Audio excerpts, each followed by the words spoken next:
देख रहे हैं ग्रेटर जम्मू और मैं हूं आपके साथ नीतू सिंह। इस समय मैं डीआईसी ऑफिस जम्मू में हूं, जहां पर आज इस समय डिप्टी सीएम सुरेंद्र चौधरी के द्वारा सरप्राइज विजिट जो है वो दी गई है। हालांकि अंदर क्या कुछ बात हुई, अंदर हमें जाने की इजाज़त नहीं थी, लेकिन इस समय लगातार डीआईसी ऑफिस में सुरेंद्र चौधरी जो डिप्टी सीएम है जम्मू कश्मीर के, उनके द्वारा जो है सरप्राइज विजिट जो है यहाँ पर जो है वो दी गई है।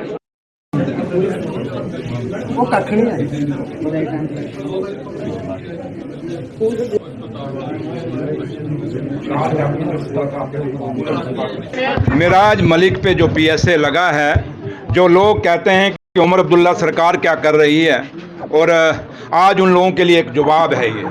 ये खुद ही एलजी सरकार ने खुद ही जवाब दे दिया है कि जिस आदमी को अपनी बात रखने का हक नहीं है, ये कौन सा मजाक है हिंदुस्तान की डेमोक्रेसी का। ठीक है, अगर उसने कोई लफ्ज़ कहीं कोई इस्तेमाल किए हैं तो एक सिंपल एफआईआर भी हो सकती थी। हम जो जानते हैं और जो समझते हैं, इतिहास रहा और माजी में रहा कि पीएसए उसी इंसान पे लगाया जाता है जो समाज के लिए खतरा हो, या कोई मिलिटेंट हो, या कोई ऐसा ड्रग बेचने वाला हो जो ऐसा धंधा करता हो, ऐसा काम करता हो जो समाज के लिए खतरा होता है, ऐसे लोगों पर पीएसए लगाया जाता है। बट ये पीएसए किसका है? अगर बोलने पे ही पीएसए है तो मैं आप लोगों से भी रिक्वेस्ट करूंगा, शाम को जितनी भी डिबेट नेशनल टीवी पे होती हैं, बीजेपी के जो स्पोक्समैन हैं, जो भाषा वो इस्तेमाल करते हैं, क्या वो भाषा इस्तेमाल करने के काबिल है? जब ये इसी हिंदुस्तान के अंदर सोनिया गांधी जी को क्या नहीं कहा गया, क्या क्या नहीं लफ्ज़ उनके पे इस्तेमाल किए गए। यहाँ डीएनए की बात भी हुई कि उसका डीएनए चेक करो। क्या ये ऐसे बात, क्या किसी आपने पीछे एक डिबेट में देखा, बीजेपी का एक स्पोक्समैन, मैं नाम नहीं लूँगा, उसने कांग्रेस के स्पोक्समैन पे नहीं कहा कि इसकी माँ रंडी है, इसकी माँ ये है। इतने गंदे गंदे लफ्ज़ इस्तेमाल किए जो मेरे मुंह, मैं नहीं चाहता कि मैं अपने मुंह से निकालूँ। तो अगर आपने पीएसए लगाने, फिर उन पर भी पीएसए लगनी चाहिए। ये पिक एंड चूज़ क्यों?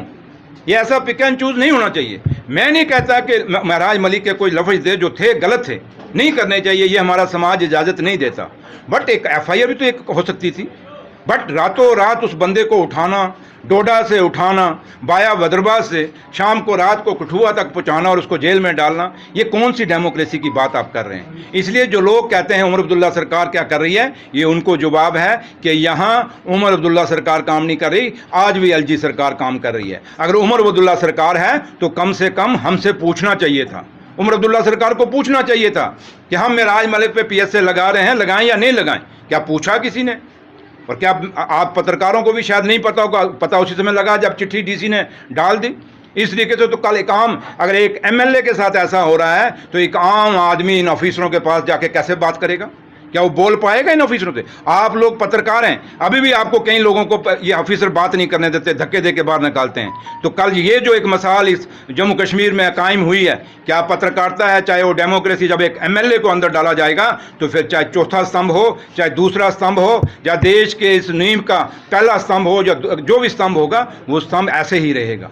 इसलिए मैं जुडिशरी से भी अपील करूंगा कि हमारी जुडिशरी ने हमेशा इंसाफ किए हैं, वो भी इसमें इंटरवीन करें, सुओ मोटो लेंगे। और मैं एलजी साहब से अपील करूंगा कि एलजी साहब, ये हिंदुस्तान की डेमोक्रेसी ने कभी ऐसा माहौल नहीं देखा कि लोग चुन के भेजें एक एमएलए को और उसको आप कहते हैं ये समाज के लिए खतरा और उस पर पीएसए लगा दें। अभी भी वक्त है कि एलजी साहब आप इसका जो पीएसए इसको रिवोक करिए और लोगों को अपनी बात रखने का मौका दीजिए। और ऑफिसरों को भी हम कहेंगे कि ये टकराव से जम्मू कश्मीर का भला नहीं होगा। इस जम्मू कश्मीर ने पहले भी बड़ा कुछ खोया है और मैं यही चाहूँगा कि टकराव ना हो ऑफिसरों का और ऑनरेबल एमएलए का, जो चुने हुए नुमाइंदे, इनका टकराव नहीं होना चाहिए। ये दोनों बराबर चलेंगे तो तभी जम्मू कश्मीर भी की तरक्की होगी और हिंदुस्तान की डेमोक्रेसी मजबूत होगी। भाजपा सरकार का कहना है कि ये सब चीजें अगर भारत में इस तरह से हो रही है तो क्या हम एक सुनहरा भविष्य दे पाएंगे?